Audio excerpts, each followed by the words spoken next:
Très modestement, Fanny m'a proposé de faire un témoignage de notre histoire côté Bordeaux Mécènes Solidaire, donc sur un autre territoire qui a aussi ses spécificités et qui ne dément pas sur la solidarité. J'en suis fière et heureuse, mais effectivement, c'est du temps, c'est de l'énergie et c'est important d'avoir ce pilier, ce catalyseur qui nous s'incarne ici et qui, vous, est en train de prendre forme. On a vraiment besoin de ces accélérateurs-là pour rendre possible beaucoup de belles intentions et de bonnes intentions. Euh, le passage, ce que j'appelle la transformation, hein, le passage à l'action a besoin d'être accompagné. Et ça, c'est vraiment essentiel de le prendre en compte. Et quand je dis qu'il a besoin d'être accompagné, ça veut dire qu'il faut prévoir des personnes, du temps, probablement de l'argent, parce que ça coûte, évidemment. Et ça, il faut bien l'avoir en tête dès le départ si on veut pouvoir construire. Je reprends un peu les questions que m'avait posées Fanny. Pourquoi et comment vous êtes lancé dans la création d'une fondation territoriale? Alors moi, je suis arrivée quand c'était déjà créé, mais il ne se passait rien parce que justement, au départ, il n'y avait pas d'hommes et de femmes pour porter.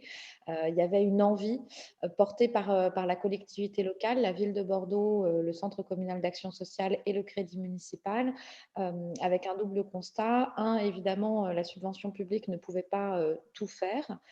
Donc, il y avait une envie et un besoin de proposer aux entreprises de financer également les actions portées par les associations dans l'ensemble des champs du social. On a toujours eu ce scope, cette entrée très sociale, puisque c'était une élue, c'était Véronique Fayet, qui est maintenant présidente du Secours catholique France, qui a porté au tout début cette démarche. Et puis, il y avait aussi une envie de travailler ensemble et de décloisonner.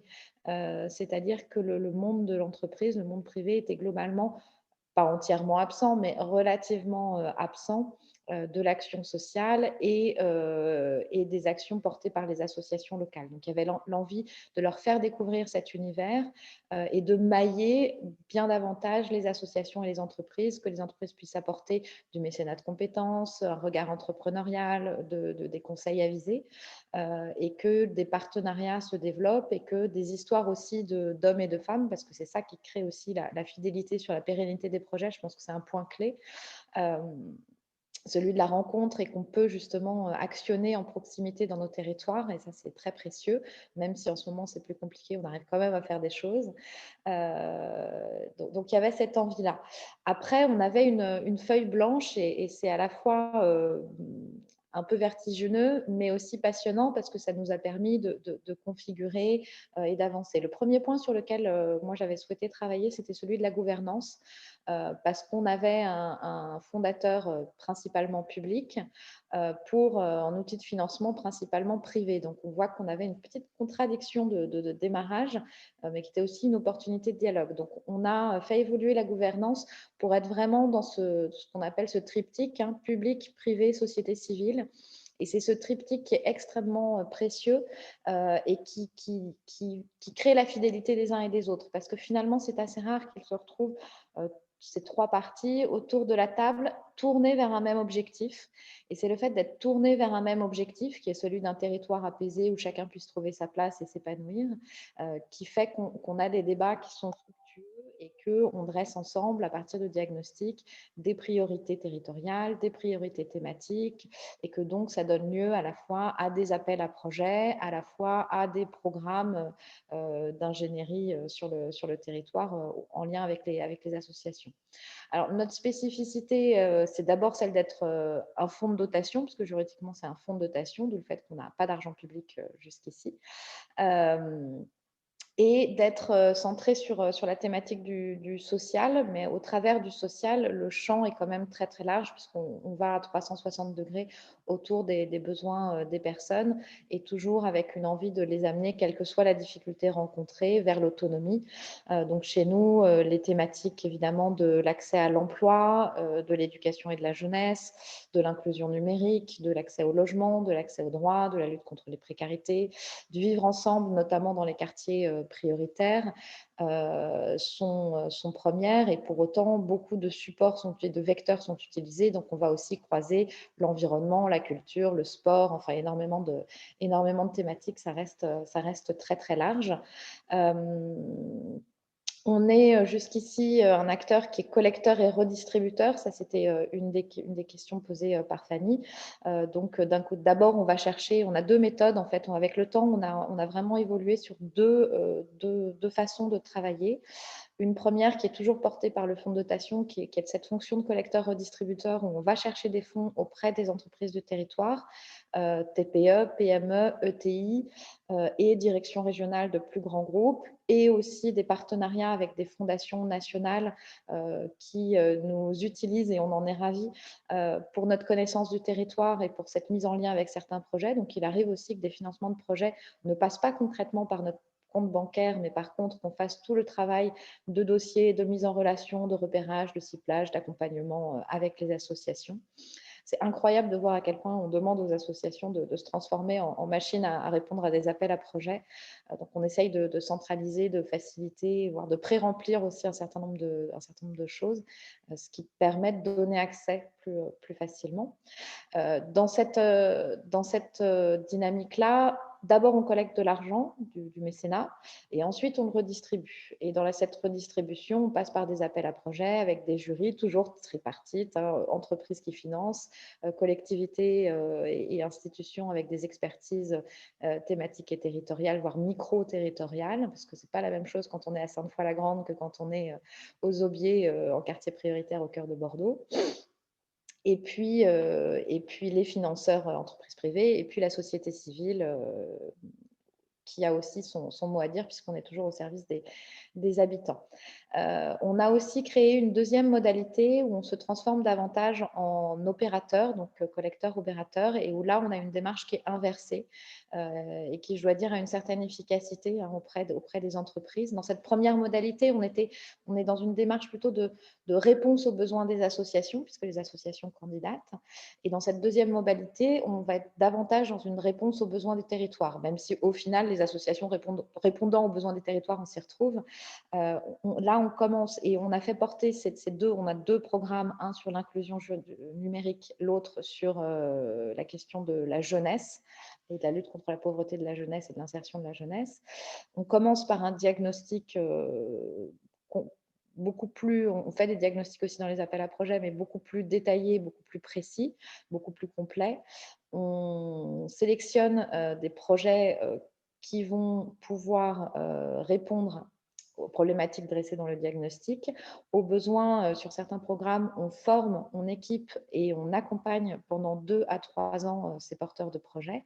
Et ensuite seulement, on va chercher les partenaires financiers et de compétences auprès des entreprises, fort de ce diagnostic et finalement de ce catalogue projet, j'ai envie de dire, pour les mobiliser. C'est vrai que c'est très concret et que ça leur parle et je trouve que c'est très intéressant d'avoir ces deux modalités d'action qui sont complémentaires sur différents axes.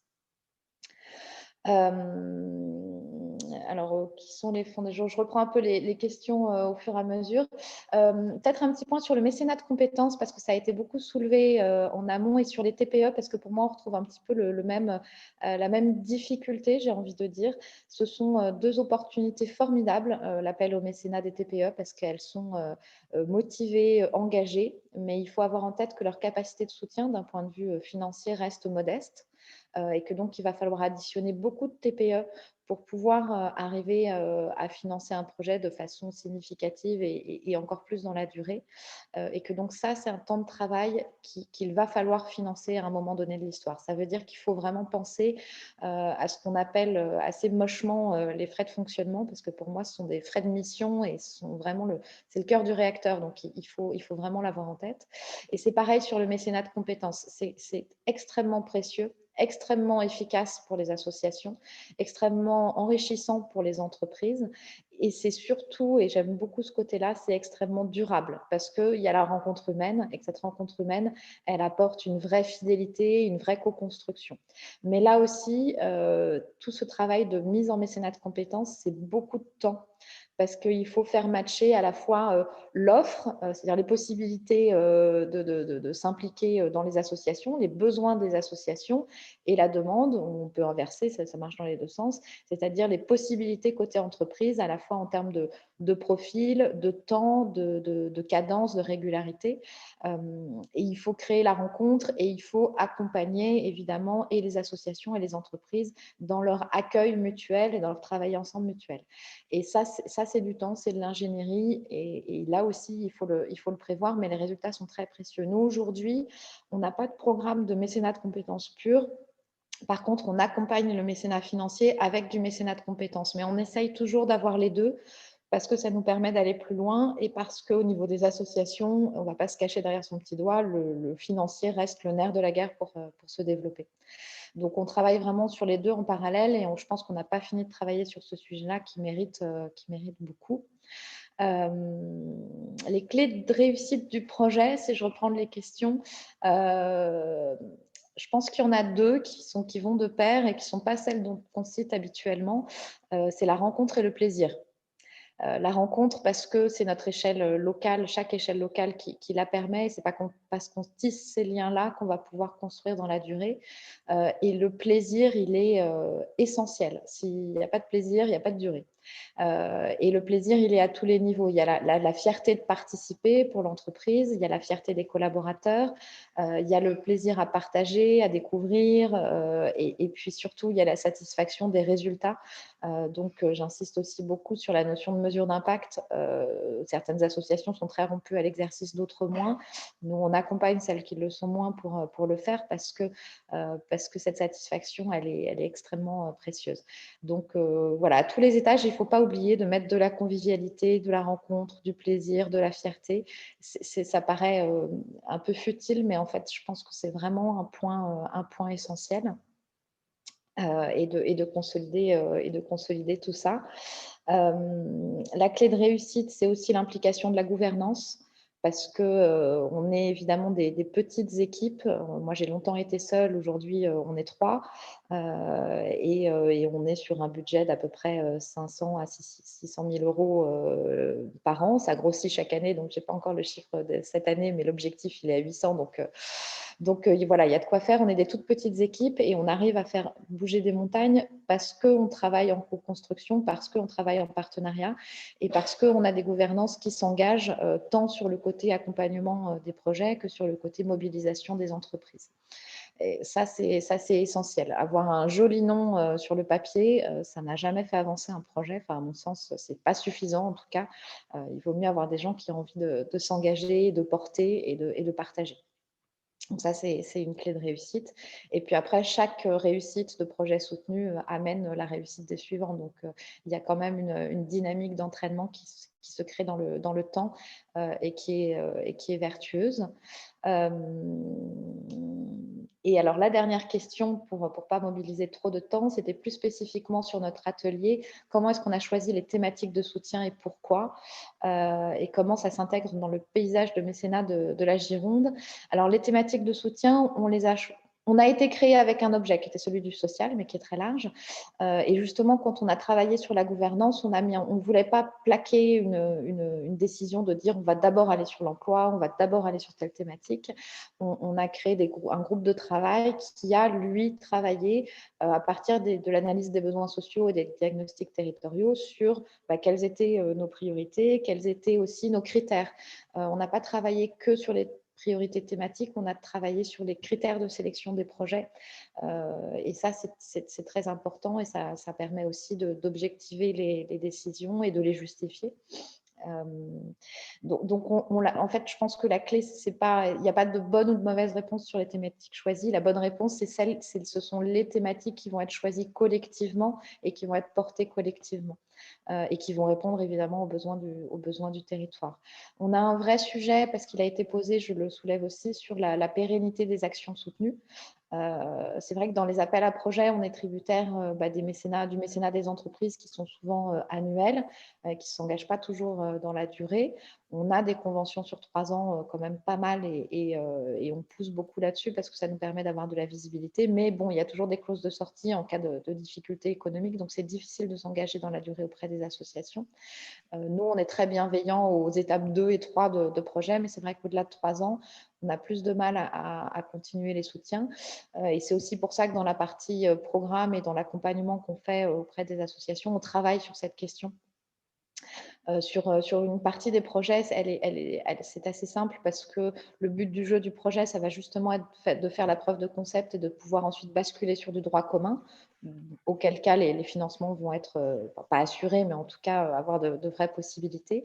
Dans nos programmes, sur la jeunesse, on est sur 3 ans, donc on a quand même une visibilité de la pérennité avec un objectif d'impact clair. Et bon, à l'issue, on aura fini le projet, donc à voir s'il y a une suite ou pas, on n'en est pas encore là. Sur l'inclusion numérique, on a toute une phase de travail sur la continuité des projets et notamment on fait référencer les associations accompagnées haptiques pour qu'elles puissent recevoir les chèques haptiques et ainsi de suite. Donc on travaille sur les autres cofinancements et notre soutien intervient de façon dégressive pour accompagner aussi la sortie du programme vers l'autonomie, parce que le but du jeu, c'est pas que ça s'arrête, c'est qu'au contraire, ça prenne son autonomie. Donc voilà sur les principales questions. Fanny, est-ce que j'ai oublié des choses Oui, sur le paysage du mécénat en Gironde. C'est toujours une vraie question. Là aussi, je crois que le sujet des hommes et des femmes est essentiel. Il faut travailler en réseau, il faut se tenir informé. On a des groupes plus ou moins formels, informels, au travers de l'ADMICAL notamment, au travers de l'AFF aussi, au travers de différents points de rencontre. Et c'est important de se voir et de se parler, de jouer collectif, parce que de toute façon, le mécène, il a liberté de choisir là où c'est important pour lui, où ça fait sens pour lui et ses collaborateurs de s'investir. Et je crois que cette liberté, elle est extrêmement précieuse et gage de fidélité. Donc le mieux, c'est de se connaître. Il y a une forme de concurrence, hein, c'est inévitable sur le territoire, même si moi je pense qu'on est plutôt collègues comme les médecins le sont, hein. Il y a des spécialistes du pied, du genou, du rein et du foie. Bon, bah voilà, on est pareil, on va dire, dans cette idée du mécénat. Et la Fondation territoriale, elle a en plus vraiment ce rôle de connecteur, de mise en relation et d'être un petit peu un maillon d'aiguillage, hein, comme dans des trains, pour pouvoir diriger et orienter. Après, la sursollicitation des entreprises et des particuliers, elle existe et il faut l'avoir en tête et il faut rester humble, modeste et le plus en connaissance possible de l'écosystème. Voilà Fanny, est-ce que ça te convient sur le témoignage? Est-ce qu'il y a d'autres points que tu voulais creuser ou si vous avez d'autres questions, je suis à votre disposition.